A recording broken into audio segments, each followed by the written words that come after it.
is a woman standing in your dreams and she is not smiling. Her eyes hold something that makes you want to look away, something ancient and knowing that sees through every lie you tell yourself. She reaches toward you, and your first instinct is relief, because you think she has come to comfort you, to soothe the ache that lives in your bones, to tell you that everything will be okay. But when her hands touch you, they do not caress. They grip, they pull, and what happens next is not rescue, it is rupture. She tears something out of you that you did not even know was there, something that has been growing inside you like a parasite, feeding on your vitality, keeping you numb and compliant and half alive. The pain is spectacular. You scream, but no sound comes out. And when you finally wake, gasping and drenched in sweat, you realize with absolute certainty that you are not the same person who went to sleep. Something fundamental has shifted. The world looks different, sharper, more real, and more terrifying than it has ever been. You have been changed against your will, transformed without your permission, and you cannot go back to who you were before. This is not the gentle salvation you prayed for. This is something far more dangerous and far more true. The ancient peoples knew something we have forgotten. They knew that the divine feminine does not arrive as a comforting mother who rocks you gently back to sleep. She arrives as the destroyer, the one who shatters your carefully constructed illusions, the force that rips away everything false until only the raw truth of your being remains. Every mythology tells this story in different words. Kali dancing on corpses, her tongue red with blood, destroying worlds so that new ones can be born. The Greek goddesses who drove men mad when they revealed their true forms, whose beauty was so intense it obliterated anyone who looked directly at them. The Celtic Morrigan who appeared as a crow on the battlefield, choosing who would live and who would die, indifferent to human prayers and bargaining. These were not metaphors. These were attempts to describe something that actually happens in the depths of human consciousness, something that Mircea Eliade spent his entire life trying to help us understand.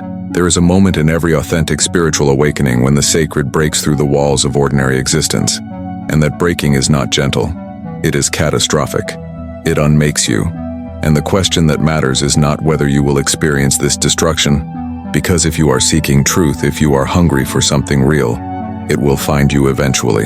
The question is whether you will recognize it when it comes, whether you will understand that the hand tearing you apart is also the hand that will remake you into something capable of bearing the weight of genuine existence. You know what touches me most when I read your messages? It is realizing that we are not alone in this search. If you are listening to me now and feel that emptiness, that sensation that something important is missing in your life, I want you to know that I understand exactly what you are going through. There were moments when I also felt completely disconnected from the sacred, lost in the midst of a routine that seemed to suck all the magic out of existence. That is why I want to ask you a very direct question. What was the last moment you felt there was something greater than yourself present in your life? It could have been contemplating a sunset, listening to music, or simply in an instant of silence. If you feel comfortable, write in the comments, "I miss the sacred in my daily life," and briefly tell when that last moment was. Your story might be exactly what someone needs to read today to feel less alone in this journey. And I promise I will read each comment with the care it deserves. Let me tell you what Eliade discovered in his years of studying religious experiences across cultures and throughout history. He found that every genuine encounter with the sacred follows a pattern, and that pattern always involves what he called a hierophany, a breaking through of the sacred into the profane world. But what makes his insight so crucial for us today is that he understood these were not just abstract theological concepts. They were descriptions of actual transformative experiences that happen to real human beings, experiences that change everything about how we perceive reality and our place within it. When the sacred manifests, when the divine breaks through into ordinary existence, it does not arrive politely. It erupts, it overwhelms, it shatters the boundaries between what we thought was possible and what we thought was real. And very often this manifestation comes through what appears to be destruction, through what feels like death, through an encounter so intense that the person experiencing it can never return to their previous way of being in the world. This is why traditional societies developed elaborate initiation rituals, why they created ceremonies designed to facilitate these encounters with the sacred under controlled circumstances. They understood that without such rituals, without guidance through this transformative destruction, People could be broken by the encounter rather than remade by it. They knew that you need to be prepared to die, at least symbolically, if you want to be born into a deeper understanding of existence. Think about what happens in traditional initiation rites around the world. The young person is taken from everything familiar, stripped of their name and identity, subjected to ordeals that push them to the edge of their endurance. They are symbolically killed, often in elaborate ceremonies that involve entering dark spaces that represent the womb or the tomb, spaces where the old self dies and something new can be born. They emerge transformed with a new name, a new identity, a new understanding of their place in the cosmic order. But notice what this requires. It requires the complete destruction of who they were before. The child must die for the adult to be born. The uninitiated must be unmade for the initiated to emerge. And this death is not metaphorical in the way we use that word today, as a kind of poetic exaggeration. For the person going through it, it is absolutely real. They experience genuine terror, genuine dissolution, a genuine sense that they are being destroyed. The sacred reveals itself through this destruction. The divine manifests precisely in the moment when everything familiar is stripped away, and you are left naked and vulnerable before the overwhelming reality of existence itself. This is what we have lost in modern life. We have eliminated the rituals that once helped people navigate these transformative encounters.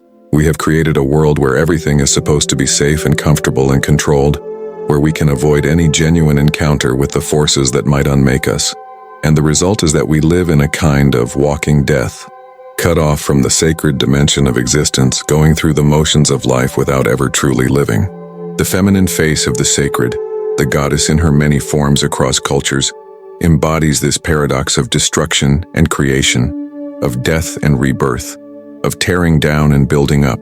She is not the sanitized, domesticated feminine that modern culture tries to sell us, the always nurturing, always patient, always gentle mother who exists only to make us comfortable. That is a fantasy, a projection of our wish for safety onto something that is fundamentally wild and untamable. The real divine feminine, the one that appears in myths and visions and mystical experiences throughout history, is terrifying precisely because she refuses to let us stay in our comfortable sleep. She comes with a knife. She comes with fire. She comes with a love so fierce that it burns away everything false, everything that keeps us small and safe and half alive. When Kali appears in Hindu tradition, she wears a necklace of severed heads, the heads of egos that had to die, the heads of false identities that had to be cut away. When the Black Madonna appears in European mysticism, she represents the dark night of the soul, the descent into absolute emptiness where every certainty is stripped away. When the ancient Near Eastern goddess Inanna descends to the underworld, she must pass through 7 gates, and at each gate she must remove a piece of her clothing, a piece of her identity, until she arrives naked and powerless before her sister, the dark goddess of death. This is not punishment. This is initiation. This is what it actually takes to move from surface existence to depth, from sleep to awakening, from the profane to the sacred. But here is what makes this relevant to your life right now. Today, in this moment. You do not need to join an ancient mystery cult or travel to some remote temple to experience this initiatory encounter with the sacred. It is happening to you already, whether you recognize it or not. Every time life strips something away from you, every time you experience loss or failure or heartbreak, every time the comfortable structures of your existence crack and crumble, the sacred is offering you an opportunity for initiation. The question is whether you receive it as such or whether you fight against it, trying desperately to return to the sleep you have been torn from, trying to rebuild the illusions that have been shattered, trying to go back to a version of yourself that no longer exists. Most people choose the second option. When the sacred breaks through, when life tears away their carefully constructed identities and beliefs, they experience it only as trauma, only as meaningless suffering, only as something to be recovered from as quickly as possible so they can return to normal. They go to therapy to be fixed, to be put back together the way they were before, to have their sleep restored. And there is nothing wrong with seeking help to process difficult experiences. But what if the breaking was not a mistake? What if the thing that feels like destruction is actually the beginning of something far more real than the comfortable numbness you were living in before? What if the goddess who tears you apart is the only one who loves you enough to show you the truth? Eliade wrote extensively about what he called the terror of history, the way that living in purely profane time, in the endless linear progression of meaningless moments, gradually crushes the human spirit.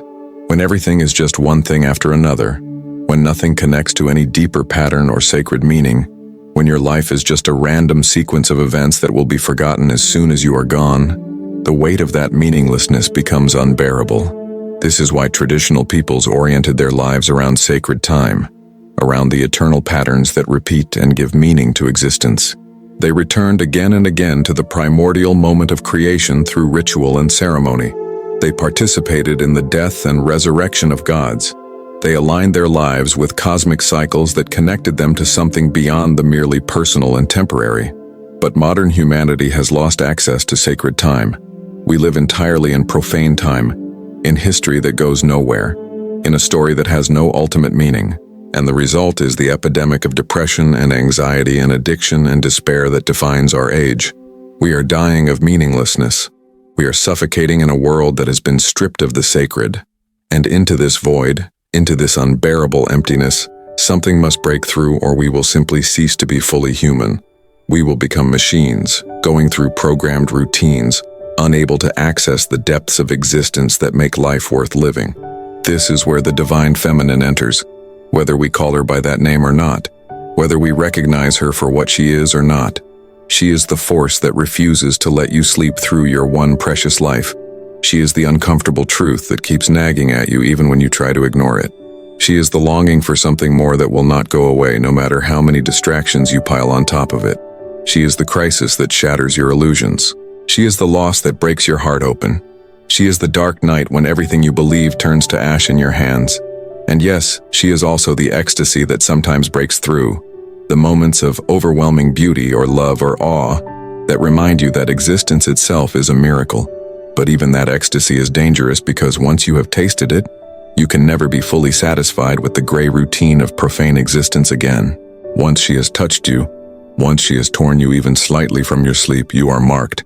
You can try to go back, you can try to forget, you can try to numb yourself again, but some part of you will always remember, will always know that there is more, will always feel the ache of separation from the sacred dimension of existence. This is both a curse and a blessing. It means you will never be comfortable again in your sleep. But it also means you have been chosen for awakening, for transformation, for a journey into depths that most people never even know exist. If you have made it this far, it is because something inside you recognizes that there is a different path, a deeper way to understand your own spiritual journey. I know what it is like to feel lost amid so much noise of the modern world, seeking answers that always seem to slip through your fingers. That is why I created this space, this refuge where we can explore together the ancient wisdom that still pulses alive in our hearts. When you subscribe to this channel, you are not just clicking a button, you are joining a community of people who, like you, feel that life has deeper layers waiting to be discovered. Here you will find not just knowledge, but genuine embrace for your thirst for meaning. Subscribe now and be part of this journey of rediscovering the sacred in everyday life. Your soul deserves this gift. Let me share something with you that might help you recognize when the sacred is breaking through in your own life, when the goddess is reaching for you, when you are being offered an opportunity for genuine transformation. There are certain signs, certain patterns that appear again and again in these encounters. First, there is always a sense of being overwhelmed, of something too large to contain, too intense to process through your ordinary consciousness. You feel like you are being torn open, like the boundaries of yourself are dissolving, like you cannot hold on to any fixed point of reference. This is terrifying because your ego, your ordinary sense of identity, interprets this dissolution as death. And in a way, it is right. The ego is dying, or at least being radically relativized, being shown that it is not the center of existence it thought it was. Second, there is often a sense of being seen, truly seen for the first time, as if something or someone is looking at you with total clarity, seeing through all your defenses and pretenses straight to the core of who you actually are. This is why so many mystical experiences involve a sense of being known by something vast and impersonal, yet utterly intimate. Third, there is usually a feeling that time has changed, that you have stepped out of ordinary sequential time into something eternal, something that has always been happening and will always be happening, something that contains all moments simultaneously. This is what Eliade meant by sacred time, the breakthrough of eternity into the flow of history. These experiences do not always come in dramatic mystical visions or religious ecstasies. Sometimes they come through art, through music that opens you to something beyond words, through poetry that speaks truths your rational mind cannot grasp, through paintings that reveal dimensions of reality you did not know existed. Sometimes they come through nature, through moments in the wilderness when you feel the overwhelming presence of something ancient and alive, when you sense that the trees and mountains and sky are not just dead matter, but manifestations of a living mystery. Sometimes they come through love, through the way another person can become transparent, revealing through their particular human form something universal and eternal, becoming a doorway through which the sacred shines into your life. Sometimes they come through suffering, through the way pain strips away everything superficial and leaves you raw and open and strangely awake, unable to hide in your usual distractions and defenses. Sometimes they come through sexuality, through the way erotic union can dissolve the boundaries between self and other, through the way the body itself becomes sacred when it is engaged with full presence and awareness. And sometimes they come unbidden, without any apparent cause, breaking into your ordinary consciousness like lightning, leaving you shaken and changed, and unable to explain to anyone else what happened, because it was too immediate, too overwhelming, too real to translate into the poverty of ordinary language. What matters is learning to recognize these moments for what they are. They are not random. They are not meaningless. They are not just chemical reactions in your brain, though they certainly involve your brain and your body and your nervous system. They are genuine encounters with the sacred dimension of existence, with the reality that underlies and permeates the everyday world, but that we have learned not to see. Traditional peoples had frameworks for understanding these experiences, myths and rituals and teachings that helped them make sense of encounters with the sacred. We have mostly lost those frameworks, so when the sacred breaks through, we often misinterpret it or dismiss it, or try to force it into inadequate categories. We call it a mental health crisis when it might be a spiritual awakening. We call it a breakdown when it might be a breakthrough. We call it madness when it might be the only moment of genuine sanity we have experienced in years. We medicate it away, therapy it away, distract ourselves from it. Anything to return to the comfortable numbness of profane existence where nothing is too intense and everything can be managed and controlled. But what if that comfortable numbness is itself the illness? What if the sleep we are trying to maintain is the real pathology? What if being torn from that sleep, however painfully, is exactly what we need? Eliade understood that the crisis of modern humanity is fundamentally a spiritual crisis disguised as various other problems. We think we are suffering from political problems, or economic problems, or psychological problems, and certainly those dimensions are real and need to be addressed. But underlying all of them is a deeper crisis, the crisis of having lost our connection to the sacred, of having reduced existence to something flat and mechanical, and ultimately meaningless. We have created a world optimized for comfort and efficiency, but we have made it a world where the soul slowly suffocates. We have eliminated mystery. We have explained away wonder. We have reduced everything to data and algorithms and mechanical processes. We have built a civilization that denies the reality of the sacred, that treats any talk of deeper meaning or transcendent dimensions as primitive superstition or wishful thinking. And then we wonder why people are depressed, why they are anxious, why they turn to drugs or distraction or addiction, why suicide rates keep climbing, why so many feel that life is not worth living. We wonder why young people seem lost, why they have no sense of purpose or direction, why they drift through their days like ghosts, unable to commit to anything or believe in anything or care deeply about anything. We have severed their connection to the sacred, and we are surprised that they are dying inside. But the sacred cannot be permanently suppressed. It is not something we invented that can be discarded like an outdated tool. It is the fundamental dimension of reality itself, the depth that gives existence its meaning and power. You can ignore it. You can deny it. You can build entire civilizations devoted to excluding it. But it will not go away. It will keep breaking through. It will manifest in your dreams, in your longings, in your moments of crisis, in your experiences of beauty and terror and love and loss. It will use whatever opening it can find, and very often, it manifests through what appears to be destruction, through the breaking down of the structures we have built to keep it out. When your carefully planned life falls apart, when your relationship ends, when you lose your job, when someone you love dies, when you get sick, when you experience failure or humiliation or betrayal, the sacred is breaking through. It is tearing down the walls. It is forcing you to see what you have been refusing to see. It is ripping you out of your sleep whether you think you are ready or not. And the question is not whether this will happen to you, because if you are alive, if you are human, it will happen. The question is what you will do when it does. Will you fight against it, trying desperately to rebuild your illusions, to repair the walls, to return to your sleep? Or will you surrender to the process, allowing yourself to be unmade so that something truer and deeper can emerge? This surrender is perhaps the hardest thing any human being can do. Everything in us resists it. The ego wants to survive. The personality wants to maintain itself. The mind wants to stay in control. We want to be the ones who decide when and how we change. We want transformation to happen on our terms, at our pace, in ways that do not hurt too much or demand too much or cost too much. But that is not how genuine transformation works. Real change, the kind that reaches down into the foundations of your being and restructures everything, does not happen through gentle self-improvement techniques or positive affirmations, or gradually expanding your comfort zone. It happens through crisis. It happens through breakdown. It happens through the violent encounter with something so much larger than yourself that you have no choice but to be transformed by it. The mystics of every tradition have known this. They speak of it in different languages, using different imagery, but they all describe the same essential pattern. There is a death. There is a descent into darkness. There is a stripping away of everything.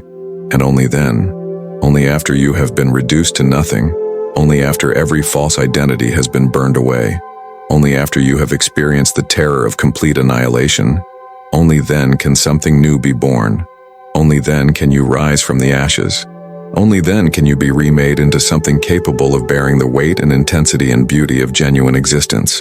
The goddess, the divine feminine in her many forms, is the one who presides over this process. She is the birth giver and the death dealer, the creator and the destroyer, the one who nurtures new life and the one who devours what has become stale and false.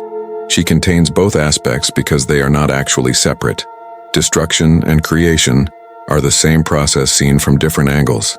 You cannot have new growth without old forms dying. You cannot have rebirth without death. You cannot have awakening without the shattering of your sleep. This is why the goddess is always depicted with both terrible and beautiful aspects, why she holds weapons in some hands and blessings in others, why she is both alluring and terrifying. She embodies the totality of the transformative process, and that process necessarily includes what looks like violence and destruction. When Kali dances on corpses, when the Black Madonna leads you into darkness, when Inanna is stripped naked in the underworld, they are not being cruel. They are being truthful.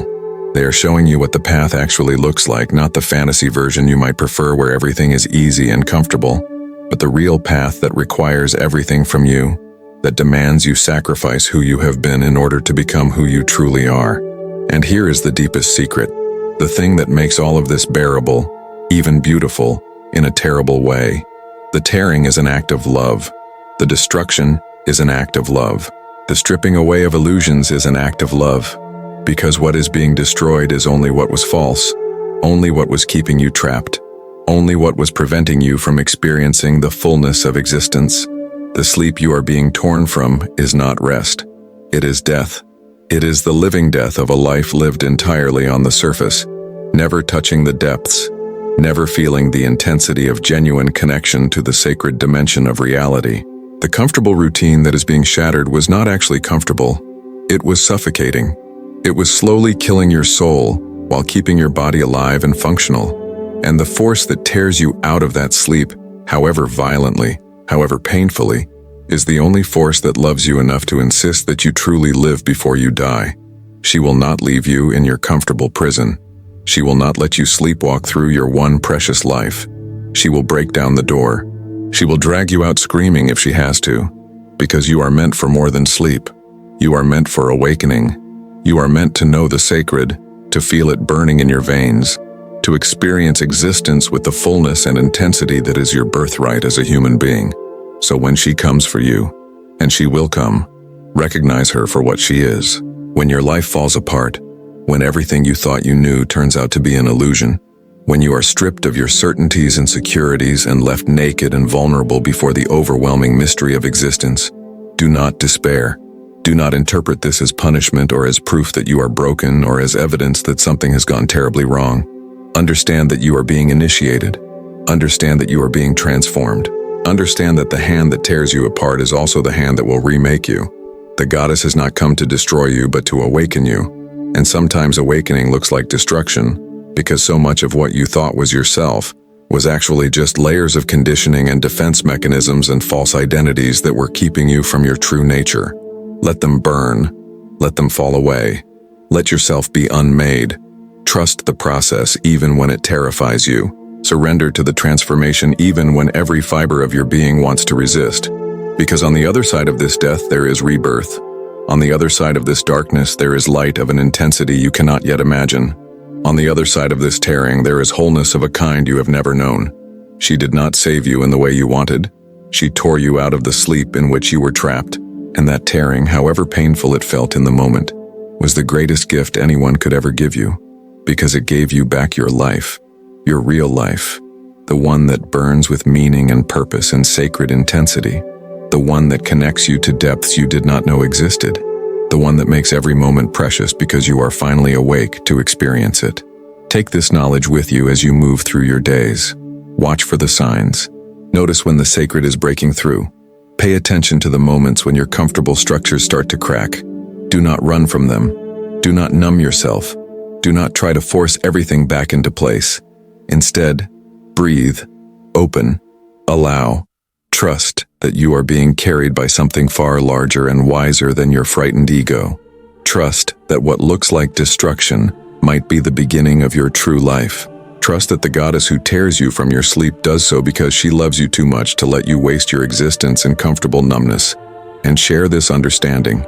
Share it with others who are going through their own initiations, their own dark nights, their own encounters with the sacred. Let them know they are not alone. Let them know that what they are experiencing is not madness, but awakening. Let them know that the pain has a purpose. Let them know that they are being remade into something more real, more alive, more capable of bearing the sacred weight of genuine existence. This is the ancient wisdom that Mircea Eliade spent his life recovering and translating for modern people like us who have forgotten how to read the signs, how to recognize the sacred when it breaks through, how to navigate the transformative encounters that make us truly human. Now you carry this wisdom forward. Now you become a witness to the sacred in your own life and in the lives of others. Now you begin to live with the intensity and awareness and depth that you were always meant to experience, but that you were too asleep to access until the goddess tore you awake.